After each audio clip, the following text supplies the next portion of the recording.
Bonjour à tous. Alors, bienvenue à ce webinaire sur la 3CL 2021.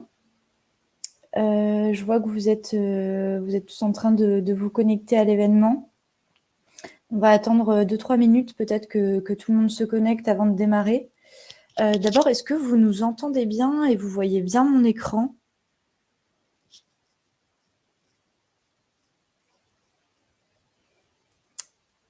Ok, super. Merci pour vos réponses.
Bonjour à toutes et à tous. J'attends encore une petite minute que tout le monde se connecte.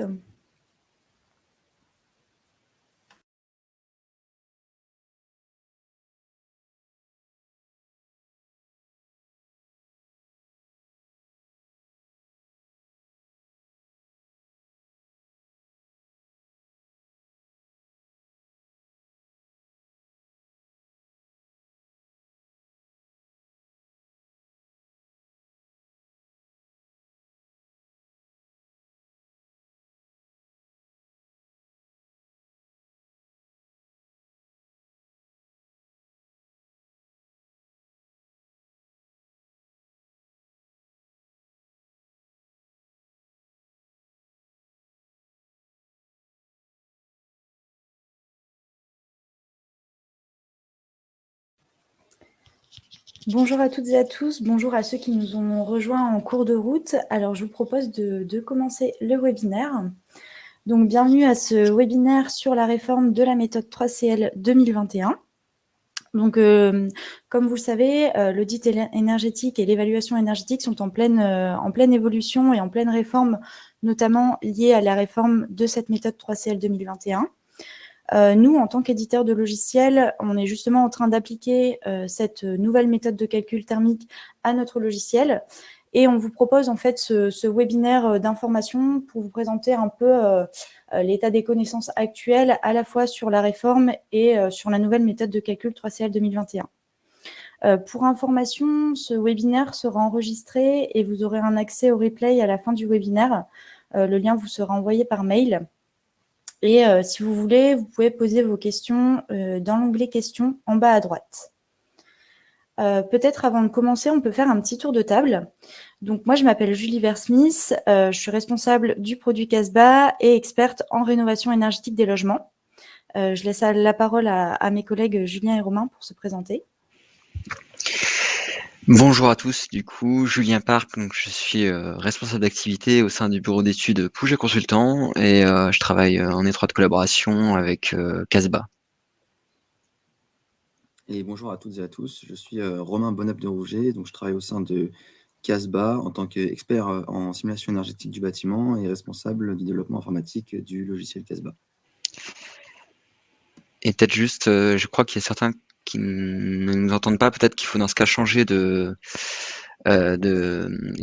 peut-être basculer sur Chrome qui a l'air de mieux fonctionner avec ce lecteur. Ouais, Voilà. alors je vais l'indiquer dans le chat du coup. Hop, C'est vrai. ceux qui ne m'entendent pas.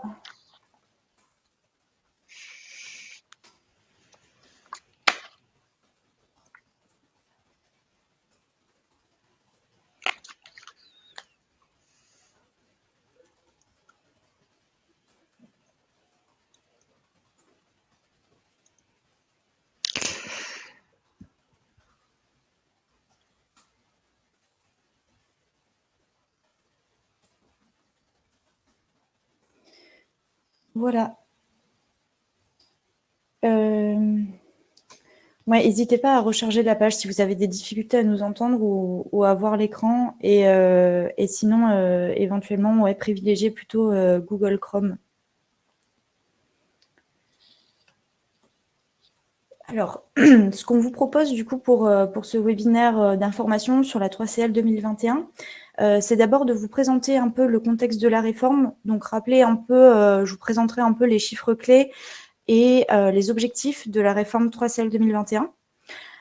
Ensuite, Julien vous présentera les évolutions de la 3CL 2021 par rapport à la 3CL 2012, donc à la fois en termes de données d'entrée, mais aussi en termes de méthodes de calcul et de résultats. Et enfin, Romain vous présentera le champ d'application de la méthode 3CL 2021, donc du DPE à l'audit, en passant par l'évaluation énergétique. Donc pour information, comme vous le savez tous, la réforme 3CL 2021 est en cours et l'audit énergétique et l'évaluation énergétique sont en pleine évolution. Donc les textes réglementaires ne sont pas forcément parus et il y a encore beaucoup d'incertitudes. Donc il y a peut-être certaines de vos questions qui resteront, enfin pour lesquelles on n'aura pas encore les réponses. Mais on essaiera de prévoir un temps de réponse aux questions de 15 minutes à la fin. Donc, n'hésitez pas à poser vos questions dans l'onglet questions.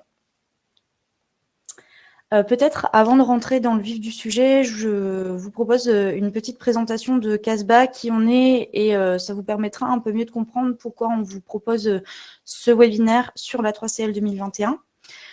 Donc, Casbah, c'est une filiale d'Énergie Demain en association avec Pouget Consultant et Mon Artise, donc, qui est apparue en 2018. Et l'objectif de Casbah, c'est de faciliter la rénovation énergétique de l'habitat en proposant des produits logiciels et des services qui vont permettre d'accompagner les acteurs à chaque étape d'un projet de rénovation. Donc, il y a d'un côté Mon Artise, dont la mission historique est d'accompagner les artisans au service de la rénovation énergétique. Énergie Demain, qui est un expert en modélisation de données et en accompagnement des politiques publiques dans leur politique justement de rénovation énergétique. Et enfin, Pouget Consultant, qui est expert en thermique du bâtiment, en maîtrise d'œuvre, en chantier de rénovation et en réglementation. Donc l'objectif, en fait, à travers Casbah, c'était d'associer en fait nos trois expertises sur les domaines de la rénovation énergétique pour justement faciliter la rénovation énergétique de l'habitat de manière générale. Et on va pouvoir passer donc à la présentation du webinaire. Donc, je vous propose d'abord de vous présenter le contexte de la réforme. Donc, qu'est-ce que c'est la méthode 3CL? Donc, la méthode 3CL, c'est le calcul conventionnel des consommations des logements. C'est une méthode de calcul qui est apparue en 2006 avec la création du DPE notamment. Elle a fait l'objet d'une première évolution en 2012. Donc, c'était l'ancienne méthode 3CL 2012 et d'une deuxième évolution, donc récemment en 2021, avec l'uniformisation des différentes études vers cette méthode 3CL 2021. Peut-être pour revenir sur quelques chiffres un peu saillants liés en fait à cette réforme. Donc, en 2021, il y a 10 millions de logements qui possèdent un DPE. Et on dénombre 5 millions de passoires énergétiques en France, donc des logements avec une étiquette énergétique F ou G. Et sur ces 5 millions de passoires, il y a 1,8 million de logements qui sont privés. La loi climat et résilience d'août 2021 prévoit l'interdiction de louer les logements principaux, donc dès 2023, pour les logements qui ont une consommation de plus de 450 kWh d'énergie finale par mètre carré et par an. Cette interdiction sera applicable pour les logements avec une étiquette G dès 2025, pour les logements avec une étiquette F dès 2028 et pour les logements avec une étiquette E dès 2034. Cette réforme donc, de la méthode 3CL 2021, elle a plusieurs objectifs. D'abord, uniformiser les méthodes de calcul pour tous les logements, donc peu importe l'année de construction. Uniformiser aussi les méthodes de calcul pour toutes les évaluations énergétiques, donc que ce soit le DPE, les différents audits incitatifs ou l'audit réglementaire passoire. L'idée, c'est qu'ils convergent tous vers la méthode de calcul 3CL 2021. L'objectif est aussi de fiabiliser la méthode de calcul et de tenir compte des émissions de CO2 dans la note principale. Donc tout ça sous une contrainte qui est de limiter les évolutions des étiquettes énergétiques par rapport à l'ancienne méthode 3CL 2012. Donc l'idée, l'objectif à travers cette réforme, c'est de quand même conserver un nombre de passoires constant et d'avoir une étiquette de différence maximale entre la 3CL 2012 et la 3CL 2021 pour un même logement. Alors, pour revenir un peu sur les différents termes qu'on va utiliser dans ce webinaire, donc on va beaucoup parler d'audit incitatif et d'audit réglementaire passoire. Donc, je fais un peu le point sur ces différents mots de vocabulaire. Donc, l'audit réglementaire passoire concerne les logements en monopropriété avec une étiquette énergétique F ou G. Ce qui est prévu, c'est que la 3CL 2021 entre en vigueur pour l'audit réglementaire passoire à partir du 1er septembre de cette année. Et ensuite, on va dire, une deuxième catégorie d'audits qui vont être les audits incitatifs, donc qui correspondent aux audits MaPrimeRénov', les audits A3 du SAR, l'audit Éco-Prêt à taux zéro, l'audit C2E Rénov' Global, MaPrimeRénov' Sérénité et l'audit Éco-PLS. L'idée, a priori, pour ces audits qui sont plutôt donc, des audits incitatifs et qui vont être réalisés de manière volontaire par les ménages qui souhaitent réaliser des travaux de rénovation. La méthode qui restera applicable pendant cette période transitoire, ça va être donc soit la méthode 3CL ancienne méthode, donc 2012, soit la THCEX, avant une probable convergence vers la 3CL 2021, mais en 2023, puisque les textes réglementaires ne sont pas encore sortis pour ces types d'audits. Il y a une petite distinction pour l'audit MaPrimeRénov' Sérénité, pour lequel, a priori, la 3CL 2021 devrait entrer en vigueur en juillet 2022. Simplement, cette date de juillet 2022, elle avait été fixée à l'époque où la 3CL 2021 devait entrer en vigueur pour l'audit réglementaire au 1er janvier. Simplement, on voit que pour l'audit réglementaire passoire, cette date du 1er janvier 2022 a été décalée au 1er septembre. Et donc, on peut supposer que pour MaPrimeRénov' Sérénité, la date va également être décalée, la date d'entrée en vigueur, la 3CL 2021. Donc voilà un peu pour les termes de vocabulaire et l'indistinction entre l'audit réglementaire passoire et les audits qui sont réalisés dans un cadre plutôt incitatif. Et je vais laisser la parole à Julien donc, pour présenter les évolutions de cette nouvelle méthode par rapport à la 3CL 2012. Merci Julie. Du coup, l'idée de cette partie, c'est un peu de vous faire un état des lieux de comment qu'est-ce que c'est que la méthode 3CL 2021, et surtout aussi potentiellement de vous donner quelques éléments, un peu de positionnement de quelques calculs qu'on a déjà pu réaliser avec la nouvelle méthode pour que vous puissiez avoir une idée des impacts. Peut-être que certains d'entre vous ont eu l'habitude de réaliser des calculs avec l'ancienne méthode de calcul. Notamment via Dialogie par exemple, eh bien ça peut permettre un peu de se positionner et de voir s'il va y avoir des changements, soit liés à la méthode de calcul, soit liés au fait de prendre en compte les émissions de gaz à effet de serre dans le calcul de l'étiquette principale. Mais avant d'arriver à tout ça, je pense que c'est important de repasser un peu sur l'ensemble des réformes et l'ensemble des modifications qu'il y a eu. Donc voilà. Alors, pour rappel, qu'est-ce que c'est qu'une méthode, qu'est-ce que c'est que la méthode 3CL? La méthode, c'est une méthode conventionnelle. C'est-à-dire que c'est une méthode, alors je vois un message dans le chat où on me dit qu'on ne m'entend pas.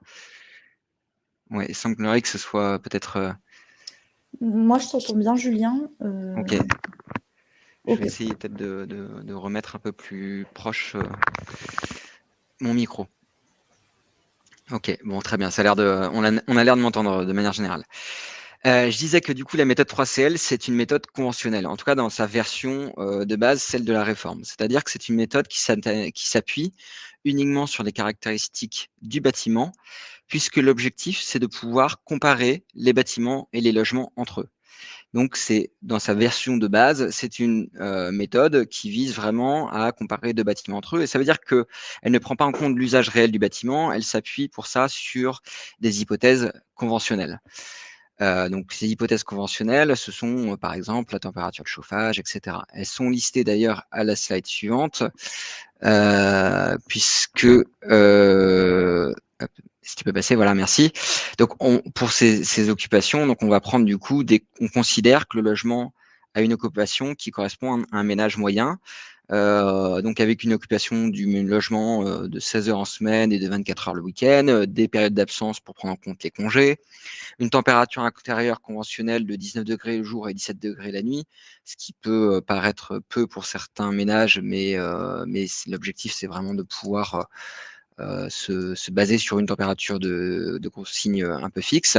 Et puis une consommation d'eau chaude sanitaire qui est calculée sur la base de la surface habitable, donc qui n'est pas forcément calculée sur la base du nombre d'occupants du logement. En fait, en fonction de la surface habitable, eh bien, on établit un nombre théorique d'occupants.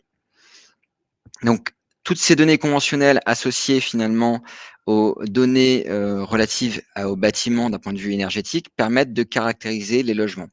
Les logements, ils sont caractérisés du coup par une consommation d'énergie primaire et une émission de gaz à effet de serre. Et ces deux consommations, ces deux indicateurs permettent d'établir les étiquettes énergétiques donc les étiquettes énergétiques et l'étiquette climat.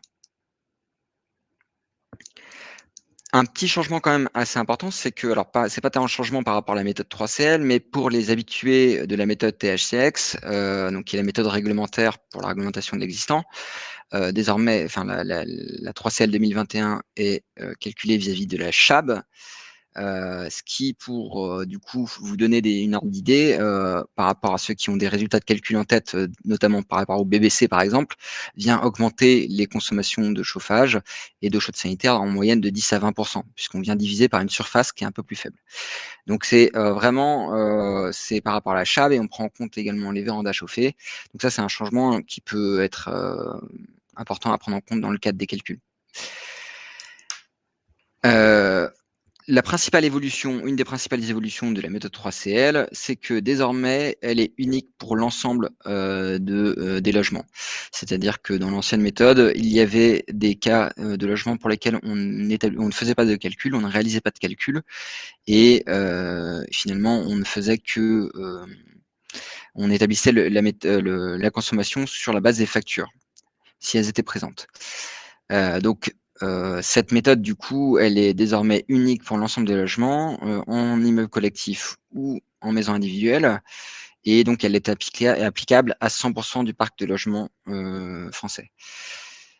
Les autres points saillants de la réforme, c'est également la prise en compte des 5 postes de consommation. Donc là, l'idée, c'est d'uniformiser l'ensemble des méthodes de calcul. Et donc, pour les autres méthodes de calcul réglementaires que sont la THCX, la RE 2020, etc., elles étaient calculées avec 5 postes de consommation, donc les auxiliaires et l'éclairage étant additionnés au chauffage, à l'eau chaude sanitaire et à la climatisation.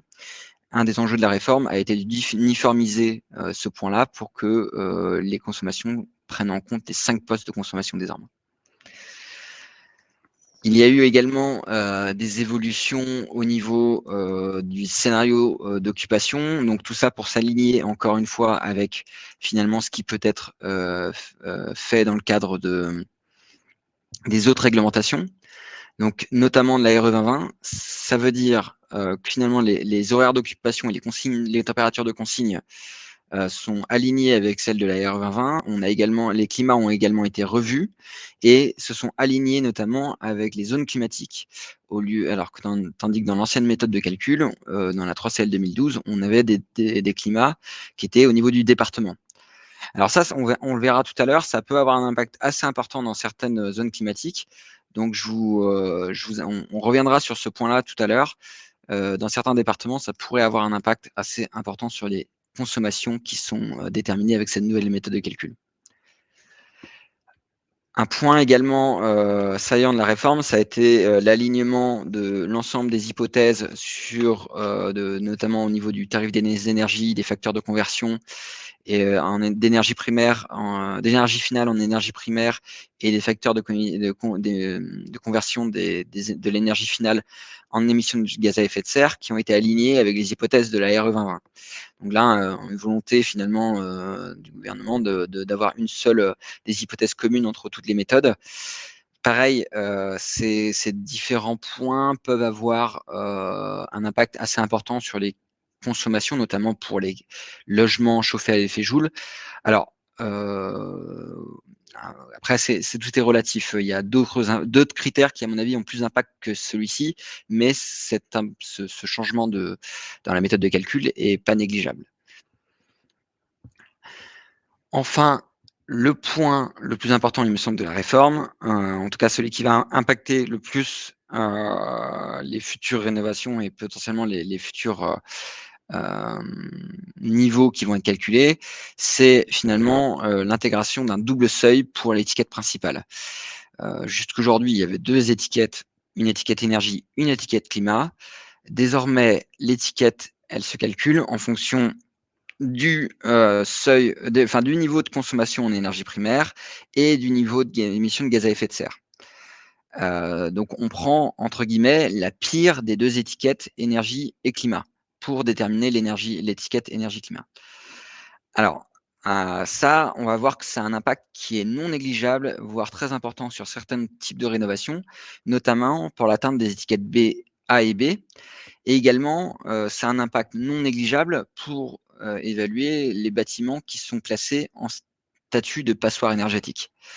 J'ai quelques exemples que je vous présente tout à l'heure pour vous donner un petit exemple de finalement comment se positionnent des maisons individuelles vis-à-vis de ces nouvelles étiquettes énergie et climat.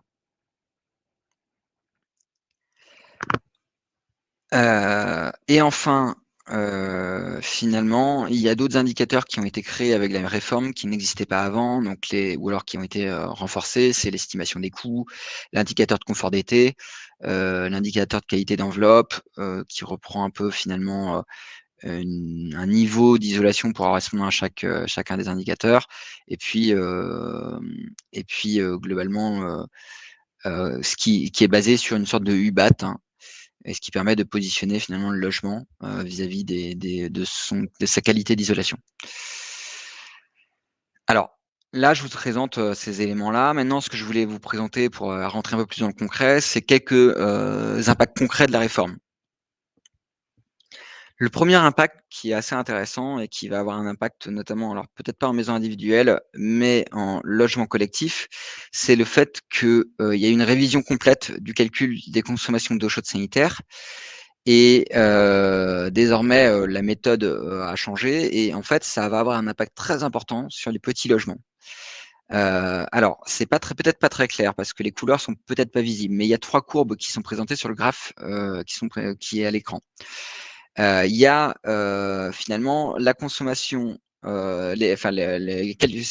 ces 3 graphes représentent l'évolution du besoin d'eau chaude sanitaire en fonction de la surface dans les méthodes 3CL 2012 et 2021. La méthode 2012, c'est la courbe en grise qui commence par un aplat et qui ensuite diminue progressivement. Et ensuite, il y a 2 courbes qui sont les consommations pour les logements individuels et les logements collectifs. Et ce qu'on voit, c'est qu'en fait, globalement, les consommations d'eau chaude sanitaire, enfin les besoins d'eau chaude sanitaire sont globalement inférieurs aux besoins qui étaient calculés dans l'ancienne méthode de calcul, sauf pour les très petits logements. Pour les logements qui font moins de 30 mètres carrés, il faut s'attendre à globalement une explosion des consommations de chaudes sanitaires. Notamment, lorsqu'on est en ballon électrique, on va avoir des consommations qui sont très, très élevées. Alors ça, c'est un point assez important parce que, aujourd'hui, il y a quand même beaucoup de logements qui sont en étiquette F et G, qui sont des petits logements, des petits appartements chauffés à l'électricité, qui sont notamment, mis en location pour ces petits logements, on sent une contrainte encore plus importante pour pouvoir essayer de diminuer les consommations énergétiques liées à finalement ces consommations, ce talon de consommation d'eau chaude sanitaire qui sera indéniablement présent puisqu'on on peut pas diminuer les consommations à ce niveau-là, où c'est très très compliqué. Et il y a une question tout de suite à laquelle je peux répondre vis-à-vis notamment de la taille du ballon. Donc ça va avoir en effet un impact, mais qui est relativement faible au vu des consommations qui peuvent être très très élevées. Donc il faut se dire qu'un besoin d'eau chaude sanitaire à 50 ou à 40, il faut à minima multiplier par 2,5 pour prendre en compte à la fois les déperditions du ballon et le coefficient de changement d'énergie finale en énergie primaire pour l'électricité. Alors, le deuxième impact que je souhaitais vous présenter, parce que je trouve qu'il est assez intéressant et peut avoir, vu qu'il y a pas mal de gens présents d'un peu partout en France, c'est les variations de consommation qui peuvent être très importantes, qui pourraient être très importantes pour certains départements. Donc, je vous ai dit tout à l'heure que entre la méthode 2012 et la méthode 2021, il y a un changement qui est le passage du département à la zone climatique. Et ça, c'est un impact potentiellement très important pour certains départements, puisque du fait de leur climat plutôt favorable, notamment les départements littoraux, ils avaient dans la 3CL 2012 des consommations qui étaient relativement de chauffage ils avaient un climat plus doux, donc des consommations moins élevées. Mais avec le passage à la zone climatique, on vient un peu modifier on viendra utiliser le climat qui est de la zone climatique et donc potentiellement une augmentation des consommations. Donc là à droite par exemple, alors c'est pas c'est des données qui sont un peu anciennes et qui pourraient avoir évolué, donc il ne faut pas les prendre au pied de la lettre, loin de là. Mais à l'époque, c'était les évolutions du nombre de passoires énergétiques en fonction du département. Par rapport, et ça, le principal impact de ce qu'on voit là, c'est notamment c'est lié au passage à la zone climatique. Donc, prudence dans les départements finalement littoraux pour lesquels des ménages pourraient arriver avec des logements qui seraient en étiquette E ou en étiquette D. Rien ne dit que, en fait, avec le changement de réforme, plus les différents impacts, ils ne pourraient pas être en statut de passoire énergétique si ces étiquettes E ou D étaient évaluées avec l'ancien DPE. Enfin, ce qu'on souhaitait vous présenter, c'était également le dernier impact et qui est loin d'être le plus négligeable, c'est le passage finalement d'une étiquette qui était évaluée uniquement par rapport aux consommations d'énergie primaire à une étiquette qui est évaluée selon un double seuil. Alors, ce que vous voyez à droite, ce sont les différentes simulations qu'on a pu mener pour différentes maisons, dans différentes zones climatiques et pour différents états de rénovation. Donc c'est très, très global. Ça prend énormément de cas de rénovation. L'idée, c'est de vous présenter plutôt des grands principes sur la base de ces résultats. En fonction des différentes couleurs des différents points, on voit finalement des énergies de chauffage prioritaires. Ce qu'on voit globalement, c'est qu'il y a 2 zones. Il y a une première zone en bas à droite, qui est la zone du gaz, qui représente finalement des consommations d'énergie primaire, donc une droite avec des consommations d'énergie primaire qui évoluent peu par rapport aux émissions de gaz à effet de serre. Et donc ce qu'on constate sur cette zone du gaz, c'est que déjà, le gaz, en tout cas en maison individuelle et même en immeuble collectif, même s'il est peu isolé ou très peu isolé, va rarement se situer dans une situation de passoire énergétique. Par contre, on aura beau finalement réaliser des rénovations performantes, parce que dans ces cas-là, il y a des cas de rénovation performante. Si on reste en gaz, il sera très compliqué d'atteindre l'étiquette B du DPE. À l'inverse, les cas un peu plus à gauche, avec une pente finalement beaucoup plus importante, représentent les cas à la fois d'électricité et des bois, pour lesquels finalement il y a le critère déterminant pour l'atteinte de l'étiquette d'une étiquette performante, ça va être le critère lié aux consommations énergétiques. Et là, ce qu'on constate pour le coup, c'est que dans cette zone-là, les seuls logements qui permettent l'atteinte de l'étiquette B, quasiment les seuls, ce sont des cas en pompe à chaleur, donc qui sont généralement isolés. Alors, ça ne veut pas dire que ça représente tous les cas de toutes les simulations, etc. Ça permet juste de tirer quelques grands principes.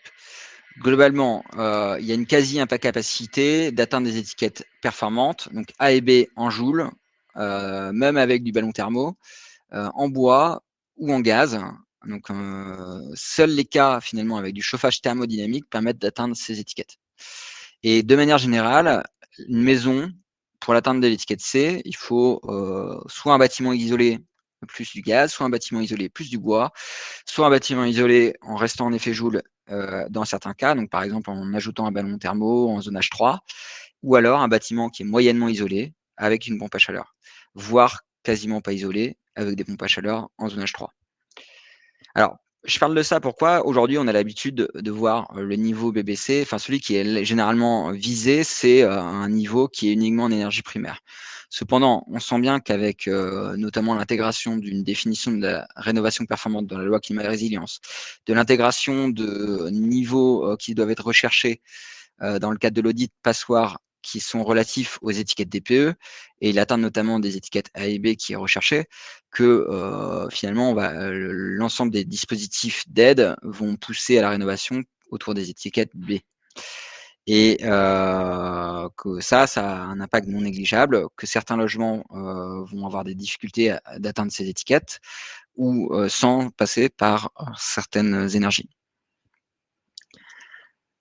Voilà un peu quelques impacts de la méthode. Alors, c'est très global. Ça permet juste de vous faire une petite idée de aujourd'hui comment se positionnent les prochains, finalement, les calculs que vous allez pouvoir mener dans le futur, dans les proches ou pas, vont se positionner et voilà. Alors, peut-être qu'on prendra un peu les questions à la fin et je laisse poursuivre. Je laisse Romain poursuivre. Merci Julien.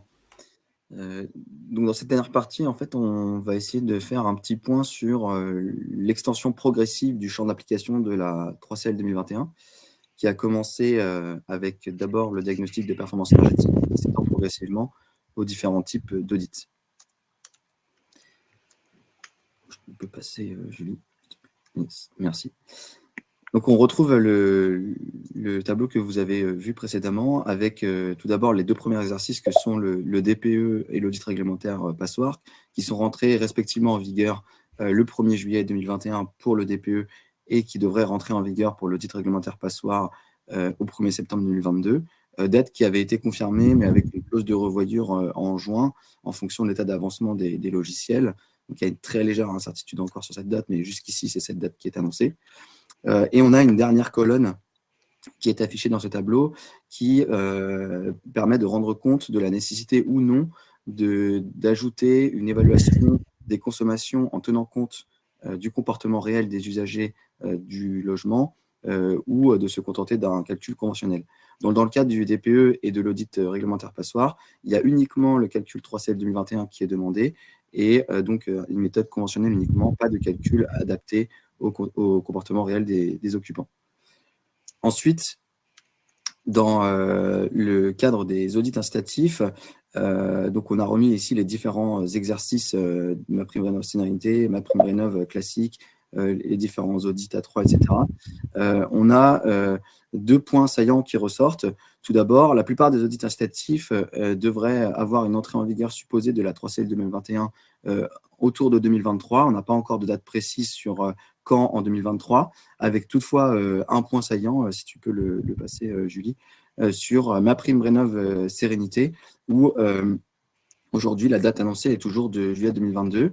Et ensuite, un deuxième point saillant, pour un certain nombre d'audits incitatifs, il est demandé un exercice de calcul des consommations énergétiques effectives pour tenir compte du comportement des usagers.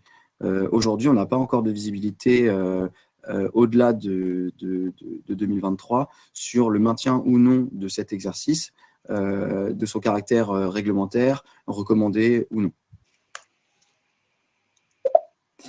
Alors, pour donner une sorte de frise chronologique de comment va se passer cette réforme de l'audit incitatif et des évaluations énergétiques, on vous propose de mettre ça sur un peu une trame de fond des évolutions réglementaires, avec tout d'abord en juillet 2021 jusqu'à avril 2022, la réforme progressive du DPE, qui a commencé avec l'entrée en vigueur du DPE et qui s'est terminée en avril avec la certification normalement définitive des logiciels de DPE, puisqu'entre-temps, il y a une période transitoire avec des logiciels temporairement accrédités. Ensuite, on a la prochaine date qui devrait être l'entrée en vigueur de l'audit passoire réglementaire. Et ensuite, encore pour les dates prochaines en 2023, si ça veut bien en passer. Ah, yes. L'entrée en vigueur d'abord en janvier 2023, puis en septembre 2023, des différentes obligations conditionnant l'obtention de MaPrimeRénov', d'abord Sérénité, puis les autres exercices MaPrimeRénov', dans le cadre de l'évolution de l'accompagnateur Rénov'. Donc là, je n'ai pas mis de détails ici, mais en fonction des différents exercices MaPrimeRénov', que ce soit des rénovations globales ou le forfait par geste, il y a des seuils de travaux, de coûts de travaux ou des seuils de coûts de primes qui rentrent en compte, que vous pouvez retrouver dans les différents décrets qui sont parus. Donc, dans ce cadre-là, dans cette frise temporelle, l'idée, c'est que l'audit incitatif et l'évaluation énergétique, alors quand on parle d'évaluation énergétique, on fait par exemple référence à ce qui est pratiqué dans le cadre des actes A4 du programme SAR, de l'ADEME et de l'ANA. Ces actes-là sont toujours réalisables en méthode de 3CL ou THCUX jusqu'à date, avec pour l'instant une fin progressive dont on ne connaît pas tout à fait la fin, qui dépend de l'exercice de convergence des audits vers la méthode 3CL 2021. Et donc là, tu peux passer la prochaine date. Et donc avec une période transitoire de recouvrement qui devrait avoir lieu entre l'entrée en vigueur de la nouvelle méthode 3CL 2021 dans le cadre de ces actes et la persistance de la méthode actuelle qui va être réalisée dans les méthodes de calcul actuelles. Donc il est prévu qu'il y ait une période transitoire dont on ne connaît pas encore tout à fait les contours. Alors, comme vous pouvez le constater, il y a encore des incertitudes concernant les évolutions des audits incitatifs. Donc, pour le DPE, c'est une réforme qui est en place. L'audit réglementaire, elle est en cours. Et pour les audits incitatifs, elle est à venir. Donc, on a essayé de lister dans cette diaporama ce qui est connu à ce jour, ce qui est probable et ce dont on se doute, avec les points d'incertitude. Donc, dans le cadre du DPE, il est clair que c'est la méthode 3CL 2021 dans l'usage conventionnel uniquement qui est demandé. Petit point important qui est apparu avec le caractère opposable du DPE, c'est la nécessité de justifier systématiquement et de manière obligatoire les données qui sont saisies par le diagnostiqueur ou l'auditeur. C'est-à-dire que je dois systématiquement dire d'où je tire telle valeur que je rentre dans le DPE. On reviendra juste après sur ce point qui est un petit peu particulier. Et troisièmement, ce qui est connu à ce jour, c'est la forme de la trame de rapport qui est unifiée pour l'ensemble des DPE, puisqu'avant, on pouvait un petit peu plus jouer sur cette trame. Maintenant, il y a une trame conventionnelle qui est obligatoire pour tous les types de DPE afin de faciliter la lisibilité par les ménages, quelle que soit l'entreprise ou le logiciel qui réalise le DPE. Ensuite, dans le cadre de l'audit réglementaire passoire, on sait aujourd'hui que c'est donc uniquement la méthode 3CL 2021 qui va être nécessaire. Il y a également une nouvelle trame du rapport d'audit qui est en cours de réalisation. D'ailleurs, la DHUP a proposé aujourd'hui une première version de cette trame qui est en discussion dans les groupes de travail des différents éditeurs de logiciels. Et concernant les incertitudes à ce jour, on ne sait pas encore s'il sera nécessaire de justifier les données saisies comme dans le DPE. ce qui pourrait être le cas puisqu'on se base sur la même méthode de calcul. Il y a également une différence qui va être introduite dans la manière de traiter les scénarios de travaux entre le DPE et l'audit réglementaire. Le but étant d'aller plus loin dans l'exercice de spécification des scénarios de travaux avec des fourchettes de prix de travaux plus claires, une description plus précise des travaux et un temps passé par l'auditeur plus important pour élaborer ces scénarios. Et enfin, point sur lequel il n'y a pas encore de calendrier précis, c'est la certification des logiciels d'audit conformément au passoire. Il devrait y avoir une période de transitoire comme pour le DPE, durant laquelle les logiciels sont accrédités temporairement sur la base de premiers autotests réalisés par les éditeurs, puis une certification définitive quelque part entre fin 2022 et 2023. Et enfin, pour l'audit incitatif, il y a donc une très probable convergence de la méthode de calcul vers la méthode commune avec l'audit réglementaire et le DPE, donc la 3CL 2021. Et toutefois, il existe les mêmes incertitudes à ce jour sur la justification des données saisies, sur la date d'entrée en vigueur et le processus de certification des logiciels. Et un dernier point d'importance, je le disais tout à l'heure, c'est la nécessité d'adopter ou non un calcul en usage réel ou méthode dite comportementale en parallèle de la méthode de calcul basée sur des scénarios conventionnels. C'est une méthode en usage réel, elle peut être utile dans le cadre d'estimation des gains sur facture pour se rapprocher au mieux des capacités financières du ménage à financer ses travaux par rapport aux mensualités que cela peut représenter dans le cadre d'un prêt, par exemple. Alors, deux derniers points qui sont peut-être moins connus pour des personnes qui mènent plutôt des audits jusqu'ici, donc qui ont été introduits dans le cadre du DPE. Dans l'éventualité où ces points seraient repris dans la réforme de l'audit, ce n'est pas inintéressant d'avoir en tête ces éléments. Dans le cadre de l'exercice du DPE, il est demandé la justification des données d'entrée qui sont ensuite reportées dans le rapport qui est remis au propriétaire du logement.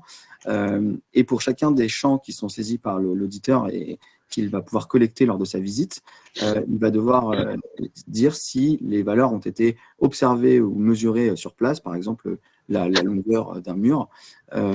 S'il y a simplement eu une estimation, par exemple, je ne connais pas précisément la composition à l'intérieur d'un mur, sans faire un carottage.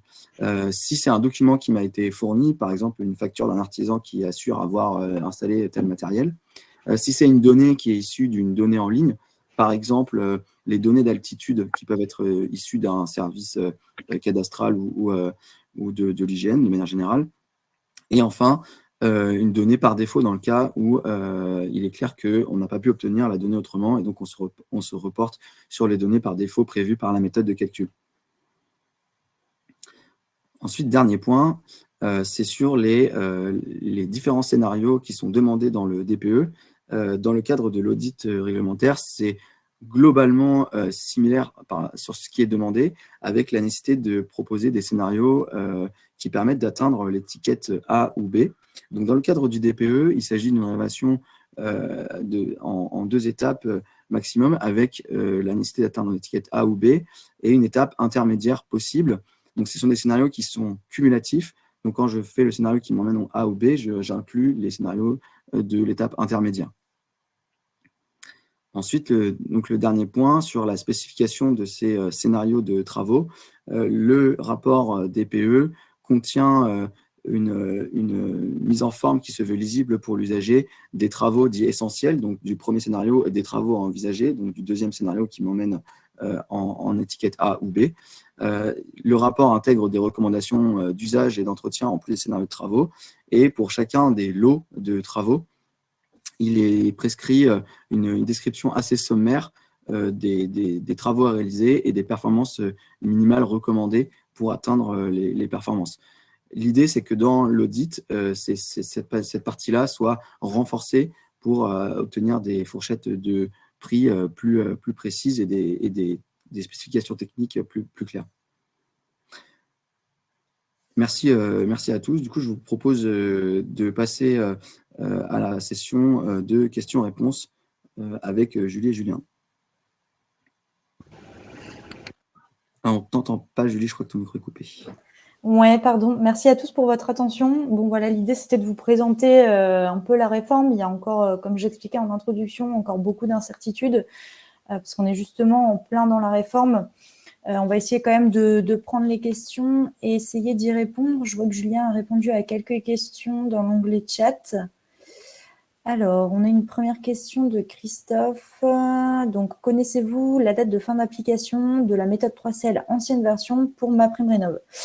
Alors, actuellement, c'est encore les textes réglementaires ne sont pas encore parus pour la convergence vers la 3CL 2021. Donc, on n'a pas de date exacte de fin d'application de la 3CL ancienne méthode et donc d'application de la nouvelle méthode 3CL 2021 pour MaPrimeRénov'. Ça devrait se situer autour de 2023, enfin en 2023, mais on ne sait pas exactement quand en 2023. Une autre question de Camille Masse. Donc, la nouvelle méthode ne sera peut-être pas applicable pour MaPrimeRénov' Sérénité au 1er juillet, c'est-à-dire dans 2 semaines. Alors, ça, c'est une vraie question. Effectivement, comme je l'expliquais tout à l'heure dans le tableau de présentation de l'audit réglementaire et des différents audits incitatifs, la date du 1er juillet pour MaPrimeRénov' Sérénité, elle avait été fixée au moment où, donc il y a un petit moment, quand la 3CL 2021 devait entrer en vigueur au 1er janvier 2022 pour l'audit réglementaire passoire. Pour l'audit réglementaire passoire, ça a été décalé du 1er janvier au 1er septembre. Donc, on suppose qu'il y aura un décalage un peu similaire pour MaPrimeRénov' Sérénité, mais officiellement, c'est encore le 1er juillet. Donc, ça reste des suppositions. Enfin, nous, on imagine que ça va être décalé. Après, on n'a aucune certitude à ce sujet. Donc, on avait une question aussi à laquelle Julien a répondu sur la production d'électricité. Ouais, je peux peut-être, si tu veux prendre cette partie, un peu les questions techniques que j'ai vu passer, les traiter en quelques phrases.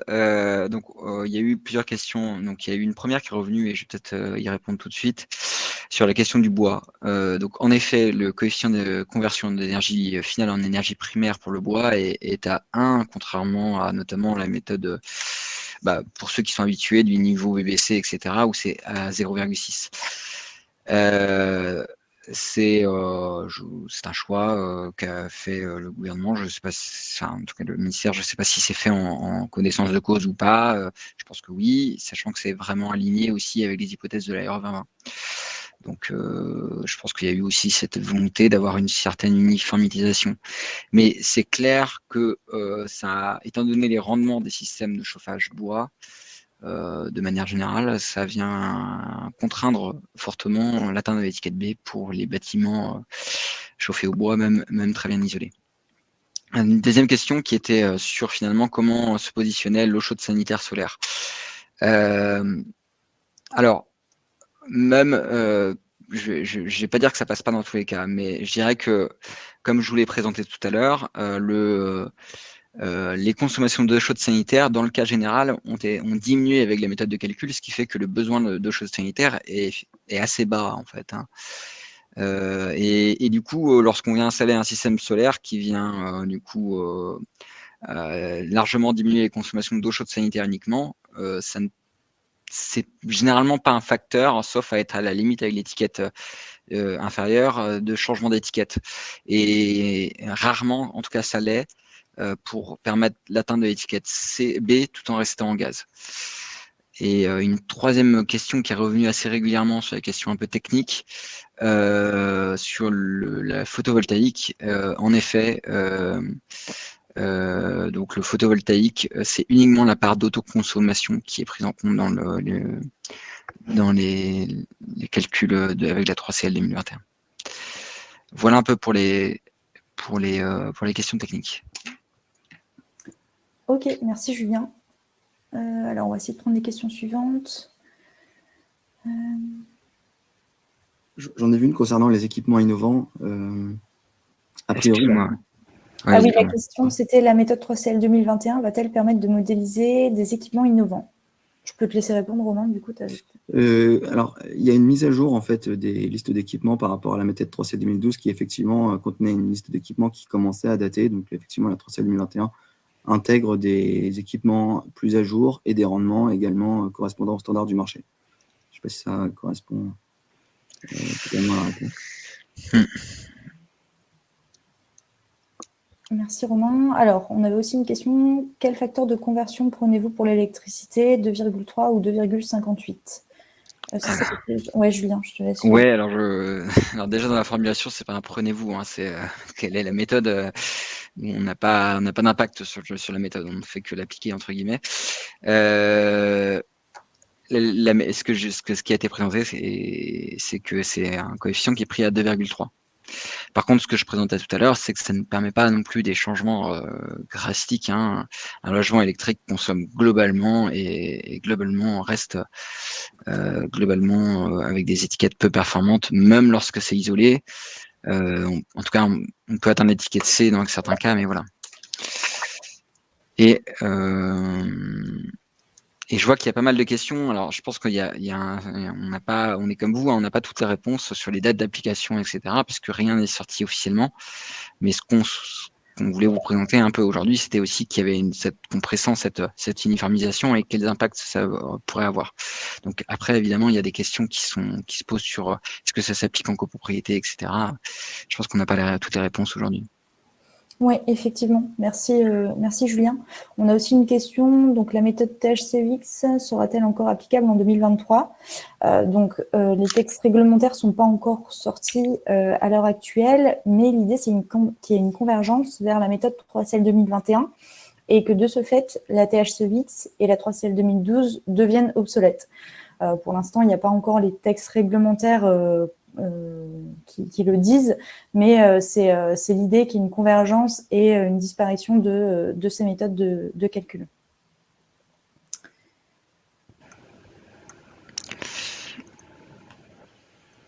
Alors, il y a beaucoup de questions. Je ne sais pas si vous avez réussi à en mettre. Oui, il y avait une question concernant la nécessité d'utiliser un calcul comportemental dans le cadre des audits MaPrimeRénov'.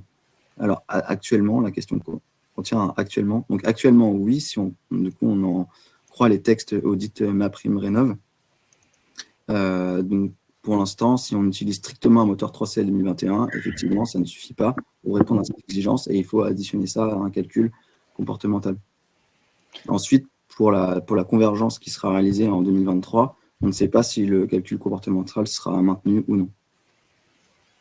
Il est prévu qu'il y a effectivement une sorte d'audit des textes existants, parce qu'il en existe différents pour les différents exercices d'audit. Il y a actuellement une revue par le ministère de l'ensemble de ces textes afin de les faire évoluer aux besoins dans le cadre de cette convergence et lever ces ambiguïtés.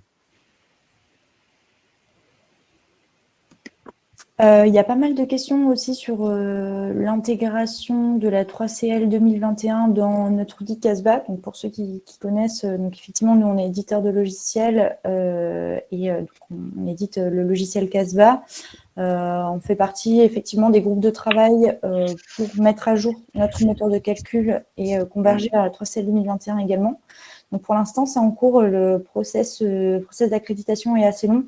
On attend encore des précisions et disons que là, c'est en cours. On n'a pas de date précise. On suit le process et on reviendra vers vous dès qu'on a plus d'informations à ce sujet. Je viens de voir une question technique sur l'impact de la ventilation et de la perméabilité à l'air. Alors, je vais essayer de répondre. Donc, en effet, ces déperditions sont non négligeables dans le cadre d'un calcul énergétique et spécifiquement avec la 3CL 2021. Enfin, c'est également le cas.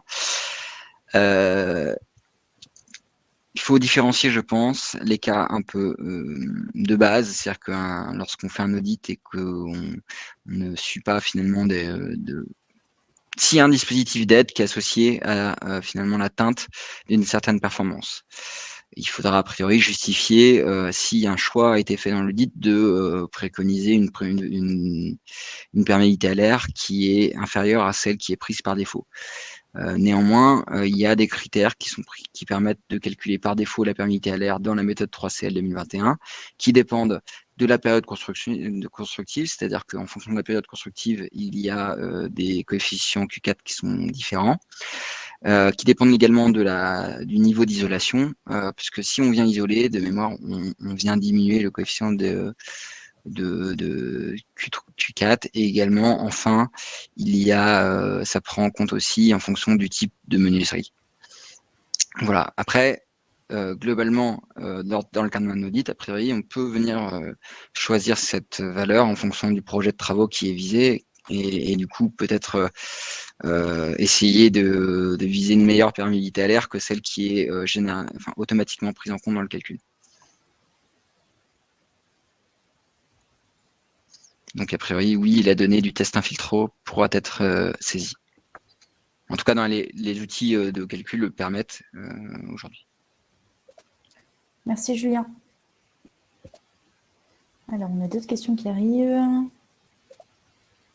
Donc, effectivement, la méthode 3CL 2021 sera applicable pour l'audit passoire en septembre. En revanche, pour tout ce qui est audit incitatif, le cadre réglementaire n'a pas encore évolué et évoluera en 2023. Et a priori, ce qui est recommandé pour ces audits incitatifs, c'est d'utiliser la 3CL dans son ancienne version, donc la 3CL 2012 ou la THCEX. En attendant 2023 et la convergence des audits incitatifs vers la 3CL 2021.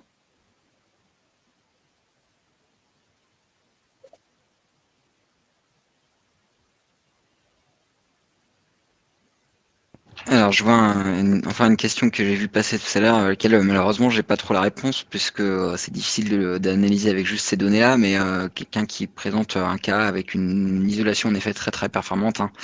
On est sur du niveau passif et qui n'atteint pas l'étiquette C. Difficile d'estimer pourquoi, comme ça sans avoir le cas, mais ça paraît quand même assez surprenant. En tout cas, nous, sur les calculs qu'on a pu réaliser, il n'y a pas de grosse surprise sur les étiquettes atteintes, en tout cas d'un point de vue, si on regarde juste les calculs en termes de résultats énergétiques.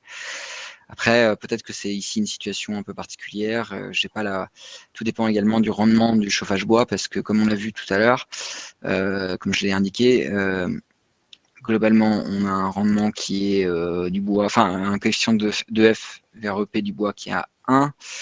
Si on a une chaudière qui est peu performante, rapidement, on peut largement augmenter les consommations d'énergie primaire et donc finalement ne pas passer le seuil de l'étiquette C, indépendamment du besoin qui est très faible.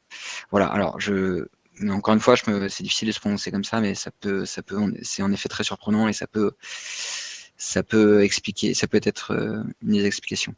Et que, en effet, si on a l'habitude d'un calcul THCX où on a un coefficient à 0,6 pour le bois, si on diminue de 40% nos consommations de chauffage, c'est sûr qu'on a des gains très importants et qui peuvent permettre d'atteindre des étiquettes performantes. Voilà. Et donc, il y aura, pour ceux qui ont l'habitude de faire des préconisations en bois, il y aura sûrement des évolutions. En tout cas, il faudra trouver des solutions pour pouvoir faire passer ces cas-là. Alors, il y a une question, je vois là, de Nathan. La trame d'audit prévue sera obligatoire pour le réglementaire et l'incitatif. Alors, pour l'instant, il y a une trame qui est prévue pour le réglementaire et pour le DPE, donc une trame spécifique DPE et une trame spécifique réglementaire.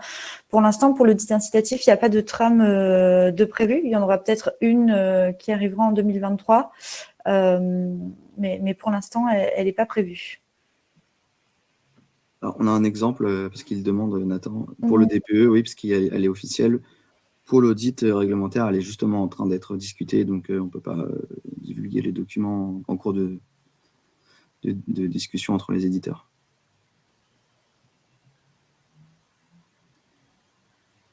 Alors, pour la date de certification des logiciels et notamment de Casbah, donc nous, on a participé à un webinaire justement qui avait été organisé par l'ADEME et la DHUP à ce sujet, et c'était effectivement une question qui était ressortie également.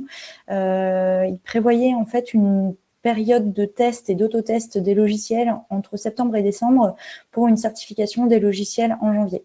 Donc voilà, c'est le process de certification qui est prévu et est assez long. Et c'est un peu les dates qui sont ressorties de ce webinaire. Pour l'audit réglementaire, pour l'audit incitatif, on ne sait pas si c'est tout à fait le même ou pas. Effectivement, merci Romain. Pour l'audit réglementaire, donc autotest et test des logiciels entre septembre et décembre pour une accréditation en janvier. Pour les audits incitatifs, pour l'instant, les audits incitatifs sont pas encore, il n'y a pas encore de réglementation qui dit qu'ils seront en 3CL 2021, donc on le saura dès qu'il y aura une réglementation à ce sujet.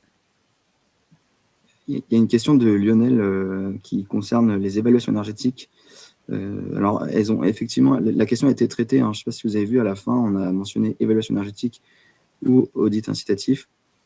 Il est également prévu, il est pressenti que l'évaluation énergétique converge également vers le 3CL 2021, mais ce n'est pour l'instant pas une certitude.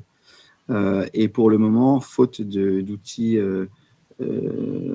certifiés et de nouveaux cadres réglementaires, les logiciels actuels 3CL 2012 ou THCUX restent valables.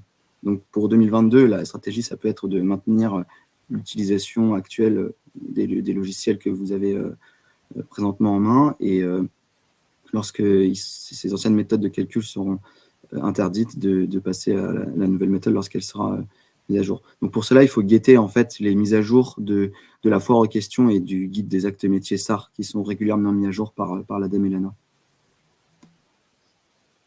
Merci Romain.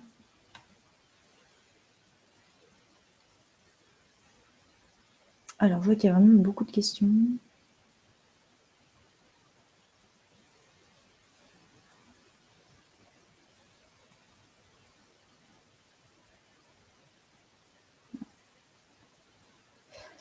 Alors, je vais essayer de...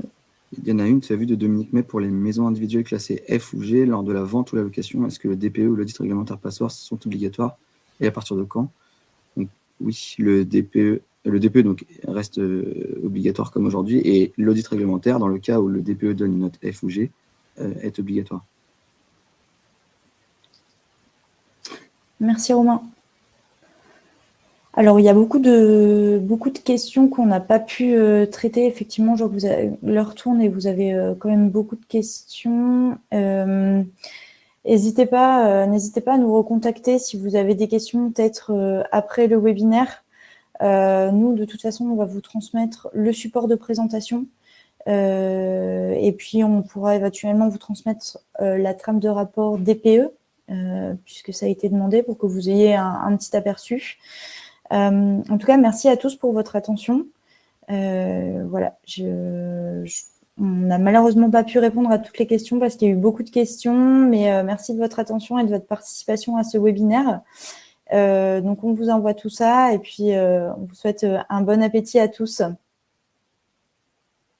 Au revoir, bon appétit. Merci, au revoir. Merci, au revoir.